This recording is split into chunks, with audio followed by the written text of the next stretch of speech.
Hello, welcome back to another segment of Mind Your Business. Earlier, we spoke with Dr. Rowe about minorities in nonprofits, and now we're going to be speaking to Kim Kinney, who is the creator of Eat, Energize, Abide, and Transform. Kim Kinney is a wife, mom to 4 grown kids, and a mama to 3 little ones, with 3 more on the way. When the grandkids started coming, Kim decided it was time to do something about her weight and ailing health. On her quest to improve her life, she found health coaching, which has changed her life. She is now a certified health and life coach and has lost 86 pounds on her own journey. God has inspired her to help as many women as she can to learn how to ditch the diet mentality and eat, energize, abide, and transform so they can lose weight and reclaim their abundant life. So today we're going to be talking to Kim, and she's going to be giving us some great information on how we can eat to lose weight. So now we would like to welcome Kim Kinney. Hey, there we go. Hey, how are Took a you? There second. you are. Good. I'm good. How are you? Hi. So go ahead and introduce yourself and tell us a little bit about you. I made a little introduction, but go ahead and who you are and why you started this journey and how it's impacted your life. Oh, well, at 55 years old, I still haven't lost the baby weight. So that was it's been a very long, long journey. A lot of people do yo-yo dieting, but mine, I would lose a little bit, but really it just kept steadily increasing over the years. I had a lot of stress in my life, and that contributed to it. And not really having a good mindset, not understanding why I ate the foods I ate, and just constantly reaching for the junk food whenever there were emotions going on. So then my stress started to take over. I started to get sick. Within the space of 3 months, I had to go on medical leave.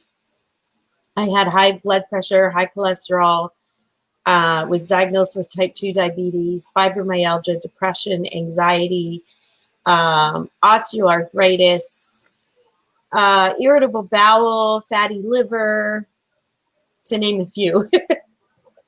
And I had to go on medical leave. My cortisol levels were just through the roof. And I was at the point where I couldn't even concentrate at work anymore. And for me at work, that was the place where I always shone. Even if things were struggling at home, I did well at work because I was good at my job.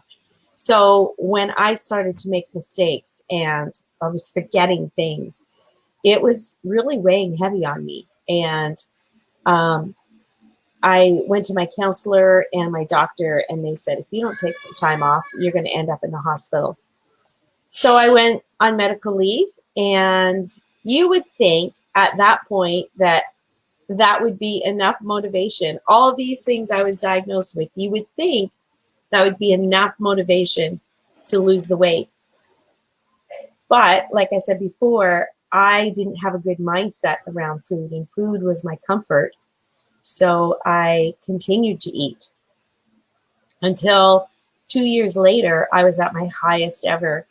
I'm only 5 feet tall, and I weighed at that point 330 pounds. Wow. And we thought I had pneumonia. I went to the doctor or to the hospital, and they said, oh, yeah, you've got double pneumonia, sent me home with antibiotics. 2 nights later, my husband came home from work, and he said something's not right. Like my breathing was very staggered. And I said, it'll be okay. I'll just wait till tomorrow morning. And he said, no, I'm taking you now. So he took me up to the hospital, and they said, had he waited till the morning, they would have had to intubate me. My oxygen levels were at 60%. So they put me on BiPAP and so that I could breathe. Like, I didn't even have to wait in the waiting room. Like, I directly went in and they got me all hooked up to machines. And I was in the ICU for 8 days. It turned out I had an interstitial lung disease, they don't really know what causes it, and it goes away, and it may never come back, or it may come back. We don't know. So then they had put me on high doses of prednisone, which then causes you to gain weight and your blood sugar to go out of whack, which already was. So it was quite the roller coaster in the hospital, and 8 days is a long time to be there, kind of not knowing what's going on. So I went home and was on, like I said, very high doses of prednisone. They had a nutritionist or dietitian come and talk to me. And because the prednisone raises your blood sugar, I had to take insulin, which I hadn't had to take insulin before. So I knew that I needed to smarten out. And plus, so that was in February. And the same year, my first grandchild was due. And I thought, I can't be part of my grandkid's life if I'm at everybody's mercy. Being in the hospital was so horrible because I couldn't get out of bed. And being so heavy, it would take 4 of them to move me from one bed to another. And just being at the mercy of the staff, like I just couldn't do anything for myself, was horrible. And I thought, I love to serve people. That's what brings me joy. And for me to think the people I love are now going to have to look after me, it was a scary thought. Yeah. So I started on my journey to lose weight.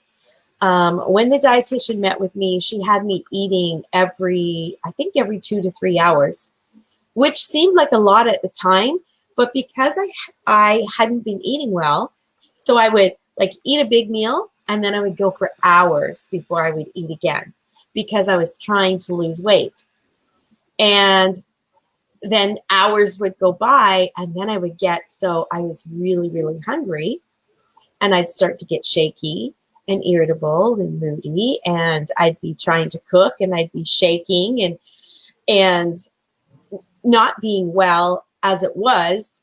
Oftentimes we were getting takeout. So I started eating every 2 to 3 hours, just small amounts of food. And I tried as much as possible to stop eating the processed food. Mm-hmm. And I was able to lose 30 pounds. So I thought, gee, this is kind of easy. It's not as difficult as what I've always made it out to be. But then my husband had a heart attack the same year. So he was off work. So then the two of us started comforting ourselves with food. So it was starting to creep up again. The following year or 2 years after that, I threw out my knee because I hadn't lost enough weight. I was still around 300 pounds. I was going into Starbucks to get something that I shouldn't be eating.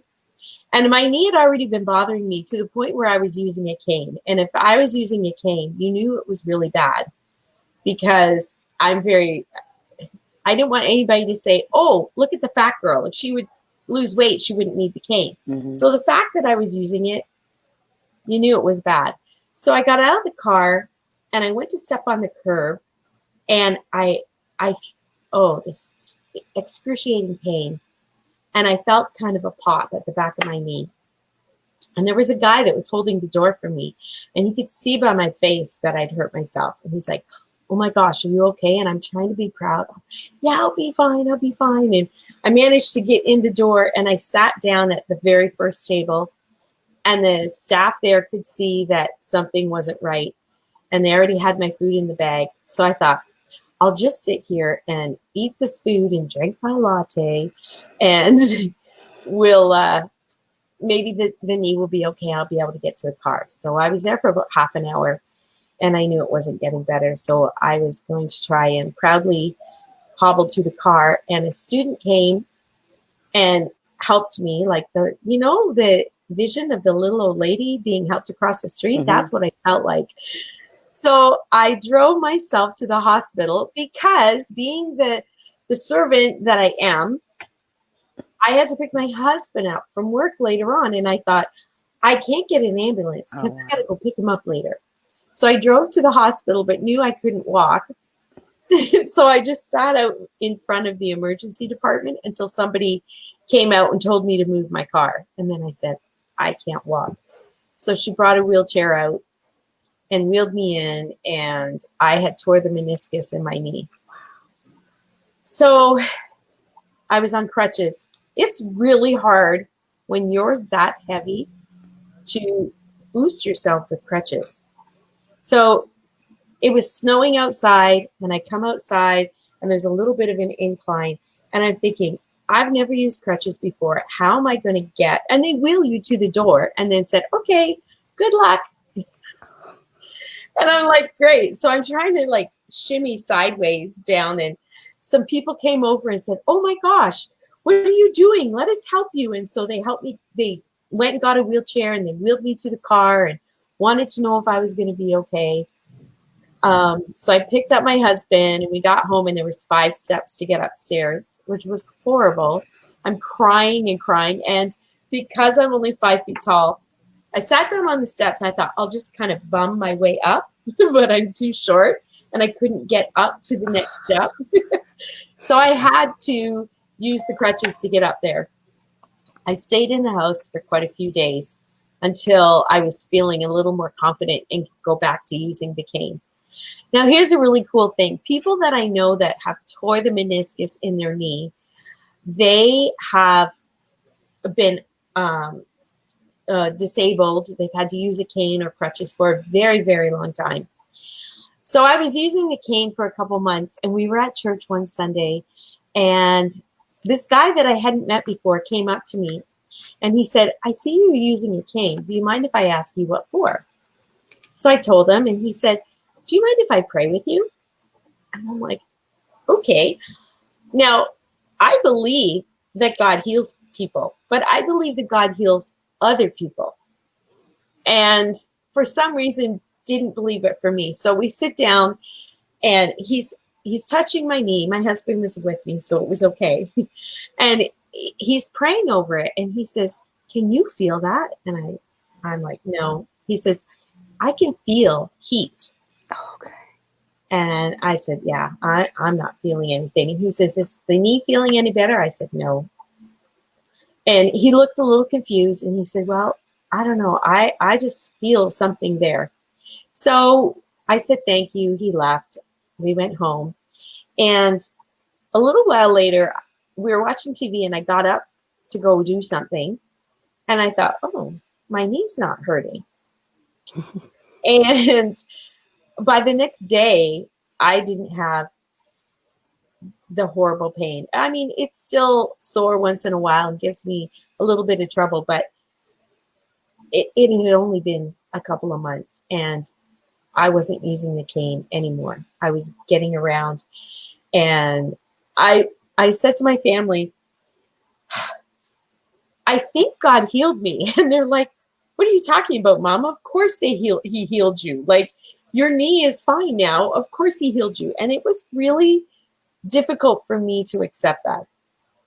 So that was a great miracle.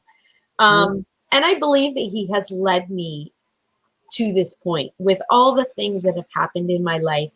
He's led me to this point where now, through all the things I've been through, I'm able to help so many other women.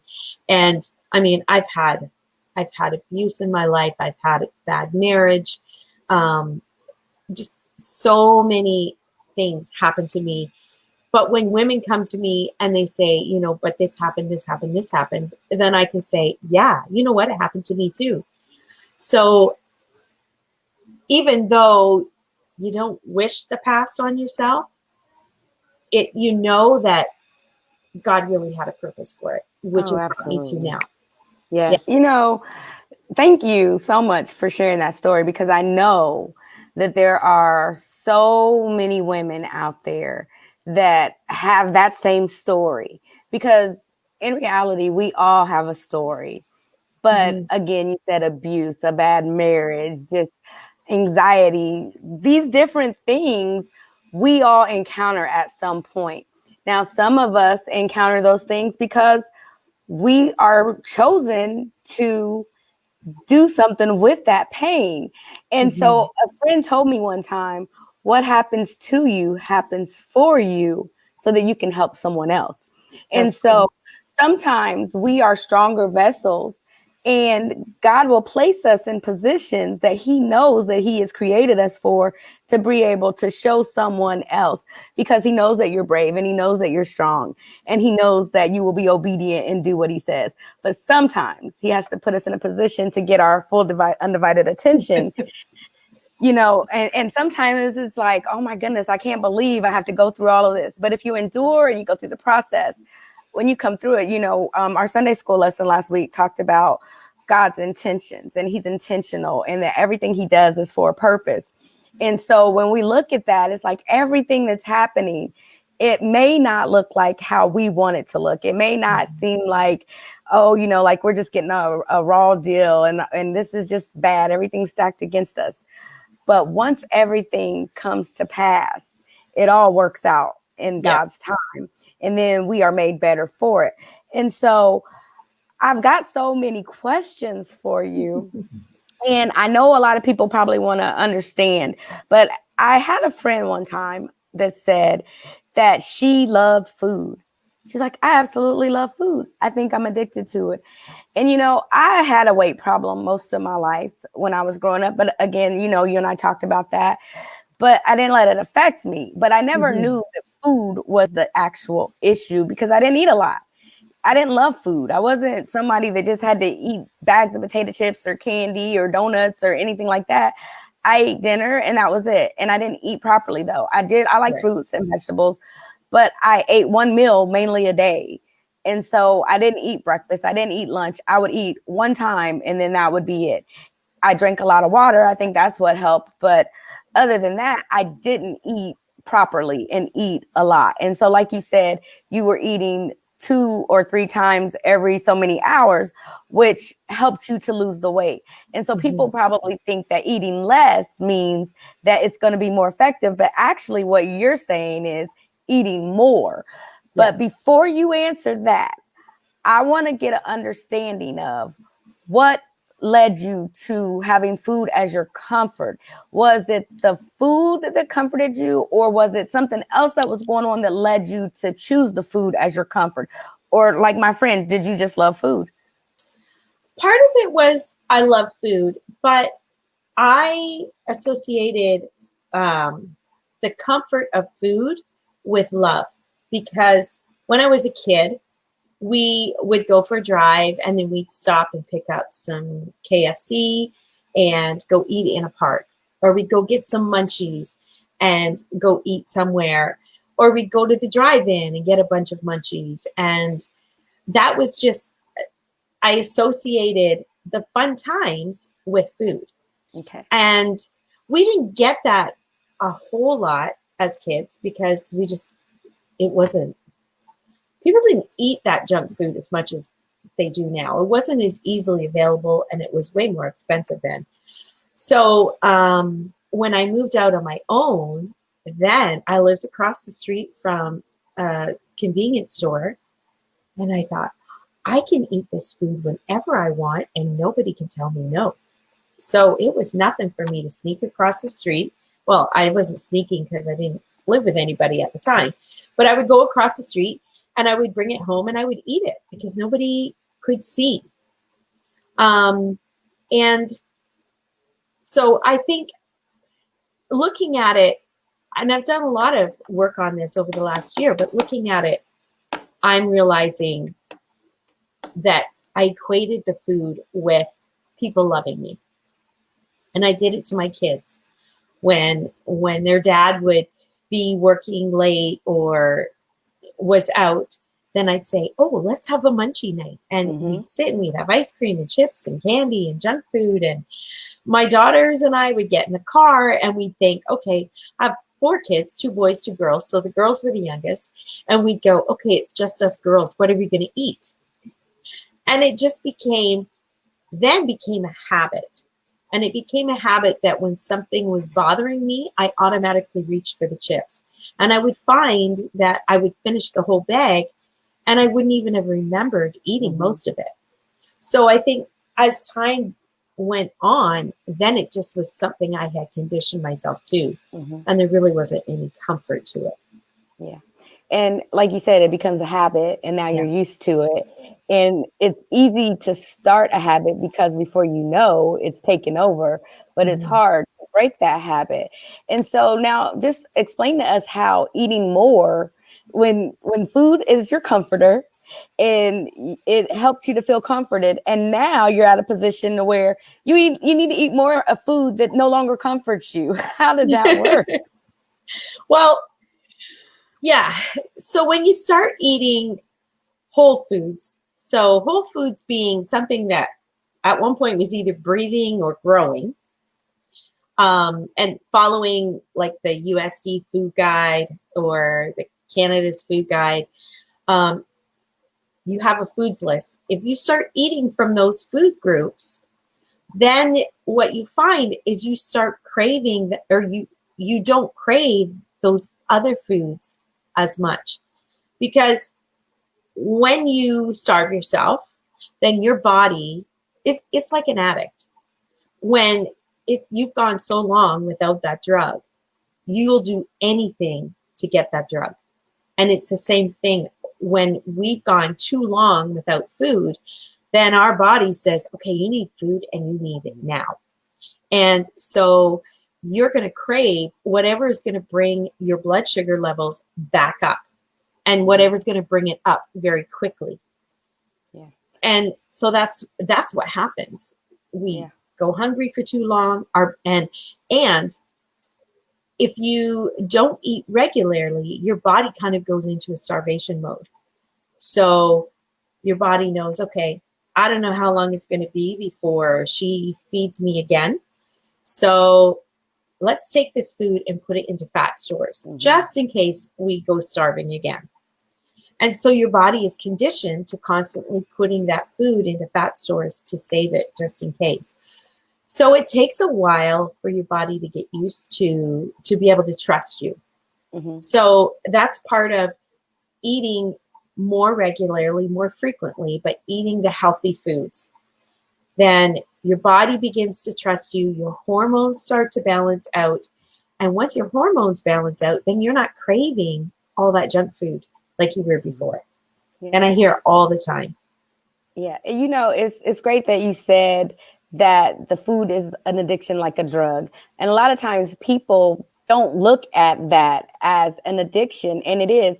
And anything that you overconsume or overdo, it can be anything, can lead to an addiction, and it can lead to distress in your body.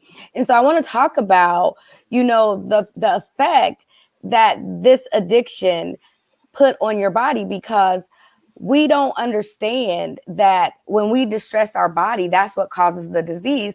And I've watched The Biggest Loser. And a lot of times when the people started to lose the weight, the high blood pressure would go down, the diabetes would go away, you know, their sugar levels would be better. And it was all because of losing the weight. And a lot of times we just think that, oh, I've got these diseases because of this or that, or it's inherent. But at the same time, depending on what we've conditioned our bodies to attract, this is what we take on. And so, you know, help us to understand how the food and the mind affect one another. Yeah, well, I want to talk to just quickly about the medication.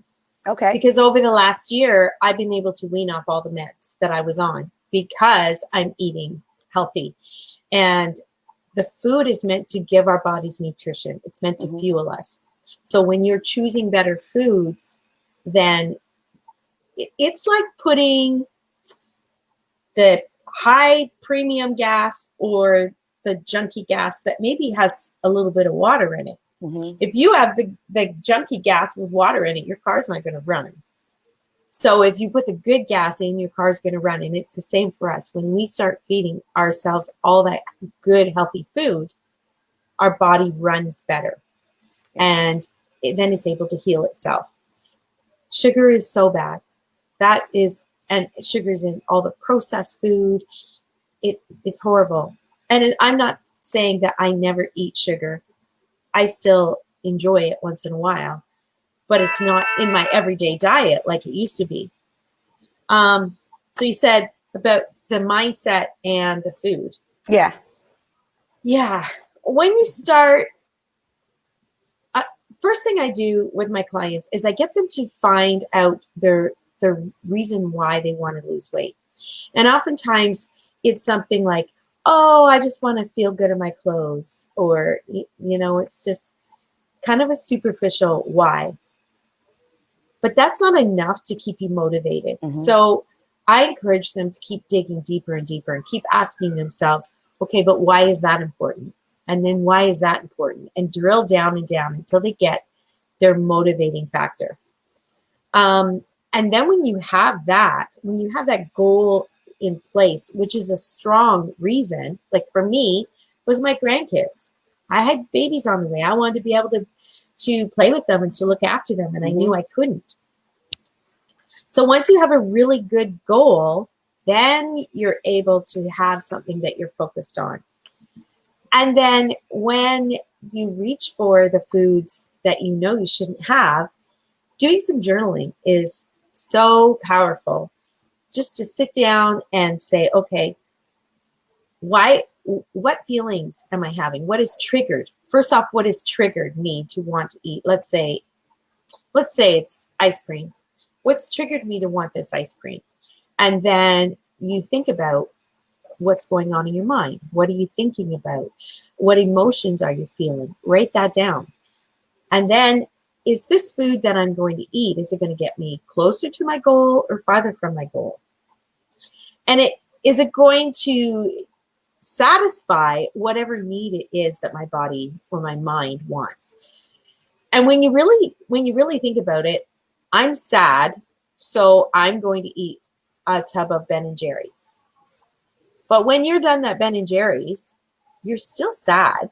Mm-hmm. You still haven't dealt with it. And when you can start realizing that is a huge mindset shift in and of itself. There was something else I was going to say. Oh, just totally slipped my mind. It was about eating the Ben and Jerry's. But even recognizing, if I eat this, I'm going to feel this way. Like, not even just emotionally, you're going to be disappointed in yourself when it's all said and done. And then you're going to be sitting there going, why did I eat this? Mm-hmm. But you're also going to feel gross. You're going to feel bloated and heavy. The scales aren't going to say what you want them to say. So journaling about that. Is it going to get me closer to or farther from my goal? Why do I want to eat this? What am I really trying to work on? I know what the other thing was. Sometimes when there's some emotional something going on, something very stressful going on, really what we need to do is step back and relax, mm-hmm. which I that's what I love about your meditations. It's an opportunity to sit back and relax. But sometimes we equate relaxing with food. Mm. So I had a client, had a very stressful day, and she normally doesn't eat meat, but she stopped at McDonald's and bought 2 burgers on the way home. And wow. So we were talking, and I said, what was happening? She goes, oh, I don't know. It was just a stressful day, and I just bought them. And I said, okay, what did you do when you ate them? I just sat on the couch, and I did nothing. And I said, okay, but what would you have done had you not brought the burgers home? And she said, oh, well, I would have done this, this, this, and this. And I said, so really what you wanted was permission to relax. Mm-hmm. And that was just a game changer for her. Mm-hmm. Because then she was like, oh my gosh. And then she said, I hate you. It's so funny that you say that, because a lot of times our emotions overtake us to a point where, like you say, we need to be validated in some type of way, when it's okay to take a break. It's okay to relax. It's okay to take time off. We owe that to ourselves, because it's like we're just always running around and we don't ever really take the time for ourselves, caring for others, working, doing whatever task it is that we do, that we feel guilty if we take a time out. And so we do something to ourselves that kind of makes us feel even more guilty to make us know that you don't deserve that break. And, it's something that is a mental effect. And, you know, a lot of times, even right now with the COVID, I've seen so many people that make posts and say, I've got COVID weight and I'll be glad when this is over because I'm just sitting here eating all day and it's nothing for me to do. Well, there's a million things that we could be doing. You know, I am so thankful that we do have this time, and I've had time to be with my children and have them at home. And so every day or every other day, the girls, they like to do little exercise workouts and different things. And I teach them mindful breathing. And so I just let them know that I don't care how much exercising you're doing. If your mind isn't in the right place, and you don't know how to breathe and you don't know how to condition your mind to understand why you are doing this, you know, because if you think you're going to get done, then go in there and eat a big meal and then go work out. No, you can't do that. You've got to have balance, and you've got to have a mentality that understands what it is you're doing and why you're doing it. And so I think when we have alone time, and we're by ourselves sometimes, you know, I like to say the enemy will get busy and come and creep in and tell you things that you know aren't true, but it's the validation. Yeah. And so you buy into that and you allow yourself to get lost in that moment when in reality, when that passes, you are going to feel guilty again. And so that's what helped me to actually lose weight, because like I said, I never even thought about it. It never was a big deal. My aunt, she would always be like, you know, fat and fabulous and big girls have the most fun and all this and that. And, you know, and it was cute and all, but it didn't feel good.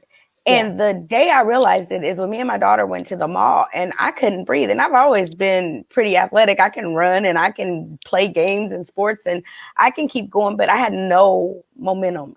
I just was like huffing and puffing and I couldn't breathe. And I'm just like, this isn't working. And I told you before, you know, when I was getting married, I was all excited about losing weight. But soon as something happened after that, when I lost my uncle, it started all over again because it wasn't a consistent thing. I wasn't committed. I just wanted it for the right now. But now I have this little 6-year-old that, oh my God, I'm only in my 30s and I can barely breathe. And what is she going to do if something happens to me?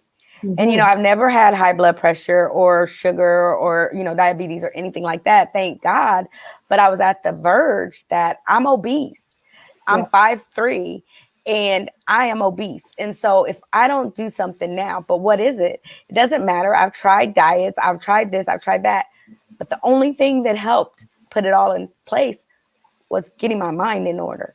And so talk to us about, you know, the mental steps and the mentality that you took to actually get your mind in the right place to actually be able to do what you needed to do, because you said it took years. It took you falling and going into the hospital. And, you know, all of these things have transpired before you finally, it didn't matter what happened, but before you finally decided that, hey, I've made up my mind. This is what I need to do. Help us understand what that looked like. Well, yeah. So after the incident with my knee, I started doing more research, which led me to health coaching. And at first, when I started health coaching, it was all about the diet and eat the healthy foods. Here's how to portion your plate. Use a smaller plate. That's what it was all about to me. But as I started working on myself with other mentors and then working with clients, more and more I was realizing it really didn't matter what we ate. You can follow any diet, but if you don't deal with the mindset, you're going to gain the weight back as soon as something crops up and upsets you, or the scales don't show the way you want them to, and so you give up and you go binge, and then you just fall into this hole. So more and more I started realizing it was mindset. And when I was able to start figuring out why I was reaching for the food, realizing that the food represented love and comfort to me because that's something we did as a family, when I could separate the two and realize, okay, holidays, it's all about family. And when I started thinking back on all the holidays, I didn't think about, oh yeah, remember back in 1990 we had a cheesecake? Like, I don't remember any of that. what I remembered was the time that we spent together. Mm-hmm. And I can go, okay, my oldest was 2 years old. So yeah, here's where we lived. Here's what we did that Christmas. Here's who we did Christmas with. It didn't matter what food we had. Absolutely. And so that's a big part of it. And I do a challenge, a monthly challenge, and that's what we've been focusing on is mindset. They all think they're coming to get the diet. Yeah. But the diet's only going to last a week, and then they're going to start to sabotage. Mm-hmm. And then they come to me and go, okay, yeah, I haven't been showing up. Yeah, because it's sabotage. Let's figure out why you're sabotaging. Sometimes it's a fear of losing weight, because if you've suffered from any abuse, then that weight is a protective barrier. Mm-hmm. And that I realized that was for me as well. Yeah. And I thought, if I'm heavy, nobody's going to come after me. Nobody's going to be inappropriate, which really wasn't true. Mm-hmm. Mm-hmm. It still happened. But what I had to do is realize I'm not that little girl anymore. I'm not that teenager. I'm not that adult. I have grown so much over the years, and I've replayed scenarios over and over in my head where I'm able to say, if this were to happen again, this is what I would do differently this time. Mm-hmm. And that helps me feel empowered and awesome. Makes me stronger. That is awesome. Yeah. So now tell us about your program and what you do, how you help others, and how it's impacted your life as well. Oh gosh, it just coaching. I realized when I went to school to become a health coach, I realized this was something I've been doing all my life. I just didn't know that it was called coaching. Mm-hmm. People automatically would come to me and ask me for advice. Or one day I was sitting waiting for my tires to get changed, and this little old lady started telling me all about her life. All I did was smile. And I said to my husband, well, I met this lady and I knew her whole life. Yeah. So health coaching for me is just, it brings me joy. So originally the program was Ditch the Diet, because I was teaching them how to just eat healthy foods, how to portion it. But then it became Eat, Energize, Abide, Transform. Energize is just a 25-day program that helps women change their habits, because it takes 21 days to create a new habit. And when you start showing up for yourself more and eating more of the healthy foods, your hormones start to balance out. And when the hormones balance out, you start having more energy. And this is what I find. By the end of the 25 days, the women who have showed up every day are going, oh my gosh, I have so much more energy than I had before. So then the next step is Abide. And I love that Abide is being able to persevere. Yeah. And to remain faithful and to just keep pushing through. So Abide is the second step, the next level. It's a 3-month program, and it's more of a mentorship. And here's the cool thing. It takes 21 days. 21 days. I'm sorry. My phone keeps doing something weird over here. Can you fix that for me? It just keeps going off and it won't stop. I think people are putting comments and it's coming through my phone. Oh, so, yes. Yeah, because I've got the screen different over here, but every time somebody pushes something, it blows up. So you're getting good feedback. So continue. It takes 21 days to create a new habit, but it takes 3 months for that new habit to become second nature. Okay. And I used to think, okay, I've done this for 3 weeks, so why hasn't anything changed? Well, because I didn't persevere for that 3-month period. So the next level is a mentorship, where it's a 3-month program, and they can check in with me every day. I check in with them. They have messenger support. We do a check-in every day to say, how did everything go? What struggles did you have? And it's really cool because you can nip the self-sabotage in the bud right away. Where in the 25-day program, sometimes because it's more of a self-guided program, so they can slip off track. But with Abide, they have the mentorship. They have me showing up every day saying, okay, how was your day? How was your eating? How was your exercise? What struggles did you have? What went well?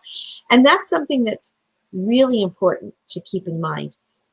I actually created a calendar that I use with the girls, and I encourage them to write down something that went well every day. Because chances are at the end of the month, if I say to you what went well, you're not going to remember what went well. You're going to look back and go, well, on this day, I ate this, and I did this, and I did this wrong, and I did this wrong. And you don't realize how many good things you did. So if you can start keeping track of that, that helps you feel confident. Because then you go back. Is that part of the journaling? Or is that just something separate?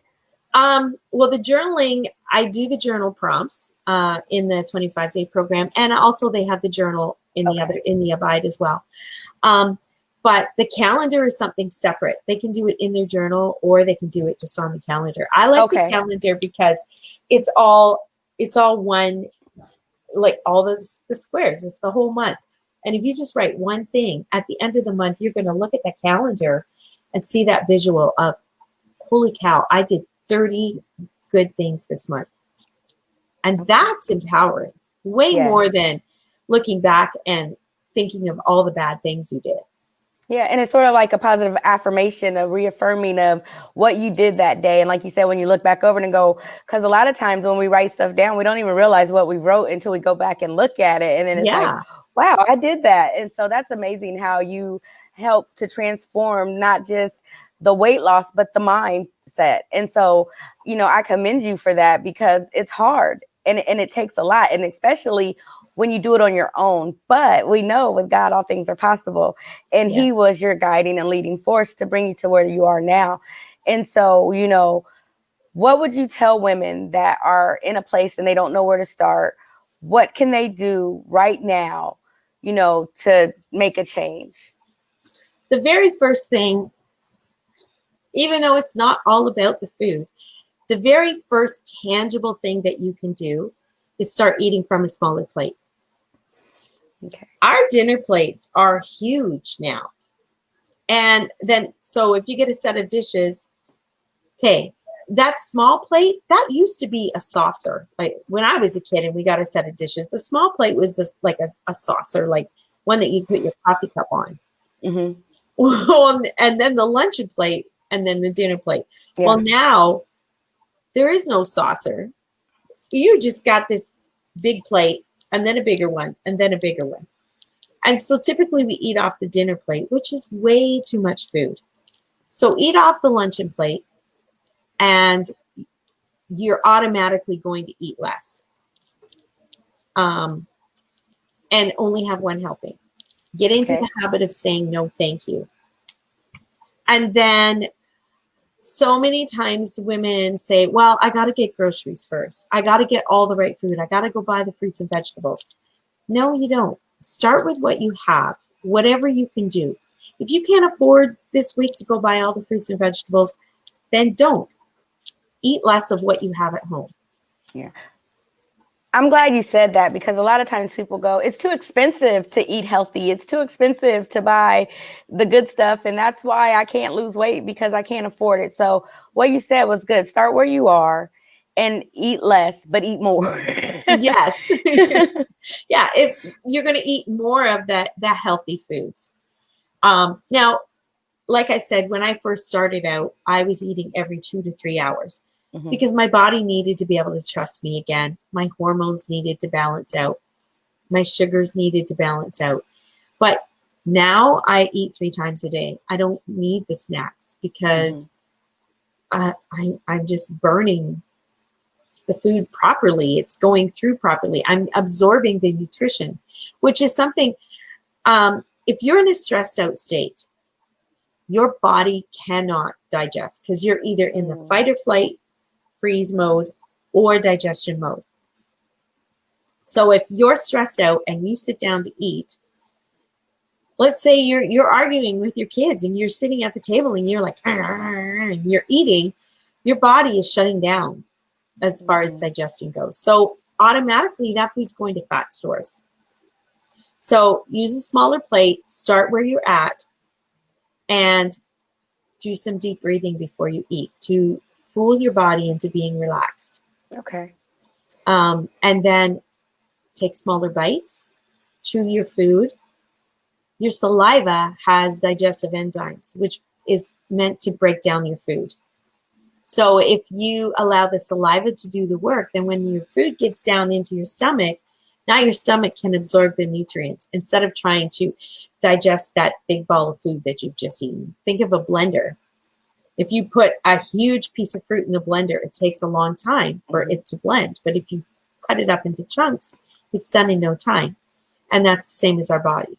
So smaller plate, relax by some deep breathing, chew your food, and then try and take 20 minutes to eat your meal and sit at the table. Yes. Do you recommend certain times of the day that you should have these meals? It's best not to go more than 4 to 6 hours between meals. So I just do my breakfast, lunch, and dinner. Okay. Go ahead. Do you recommend a time that you shouldn't eat after? Like a lot of times people say, well, I don't eat after 6 o'clock or 9 o'clock, or does that matter? A lot of people are really into intermittent fasting. But when I was a kid, we never had a snack after dinner. So we did unintentional fasting. There is a point where your body starts to metabolize the food that's in your system more. And so if you can try not to eat after dinner and wait until breakfast, then that helps your metabolism. It helps balance out your hormones. But it doesn't have to be something that is rigid. So if you're hungry, then eat. Yeah. So don't starve yourself and don't deny yourself. Just watch your portions and think about it. Be conscious and be present in the moment. Because like you said, when I noticed my habit of just eating without thinking about it, I became conscious of it. And at that point, I was like, I didn't even realize what I was doing. And I'm like, what just happened here? And so, but at that moment, when I became conscious of it, I was able to change that direction.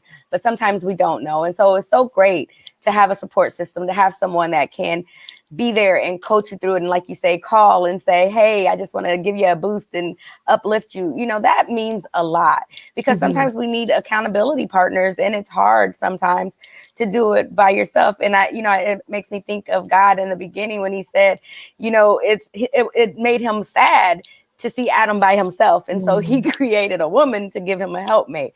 And so with that being said, it doesn't matter. We all need some type of help. We can't go at this thing alone, and we need support, and we need people to encourage and uplift us.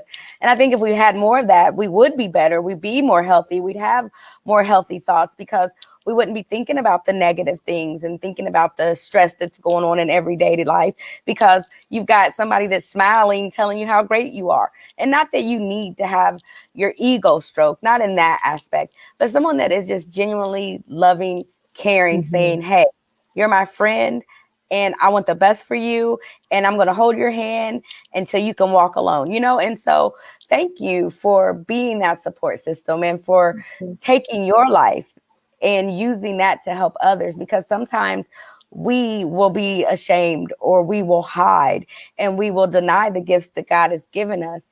And so God bless you for using the gifts and the talent that he has given you to help someone else have a long, healthy life. And then in turn, they'll help someone else. And so I don't know if you've heard, but it says each one teach one. And so if we all teach someone something, we plant that seed, someone will come along and water it. Someone else will come along and help it to grow, And so just do your part, and God bless you. So how do people get in touch with you? How do they find out how to work with you, what they need to do, where they buy your products or your program? How do they get your calendar? All that. Tell them. Let us know. Yeah. You can contact me on Facebook, Kim Kenny, my business page, Kim Kenny, my personal page, Kim Kenny. I answer both of them. I also have a free weight loss group, Ditch the Diet and Eat, Energize, Abide, Transform. So there's lots of resources in there. And then if you wanted to work or to even learn more about the programs that I have, Energize right now is my favorite. The 25-day program. Oh, it just, you can tell. Like it excites me because I see so much change happen in just 25 days. So if any of the programs appeal to you, you can reach out to me through Messenger, or you can join the free group, whichever works for you. Now I do journal what I eat. Yes. And you know what? One of the journals I have is a food mood journal. And I often get my clients to start with this one because then they're able to write down what they ate and then start recognizing foods that make them feel tired or bloated or upset, weepy, crying, angry. And then they can start recognizing the different foods that affect them negatively. So that's very, very helpful. Yeah. Shirley. Yeah, Shirley's going to come and talk to my group about her story. Awesome. Looking forward to that. Yeah. Yeah. And, I just love this network that we are involved in. And with technology right now, I say there's no excuse for us to not be able to have resources and to be able to reach out. And some things that I can help people with, you can send them my way, and things that I can't help them with, I can send them your way, because, weight loss was not my thing. It was the mindset. And so I know that my mindset is what helped me to lose the weight.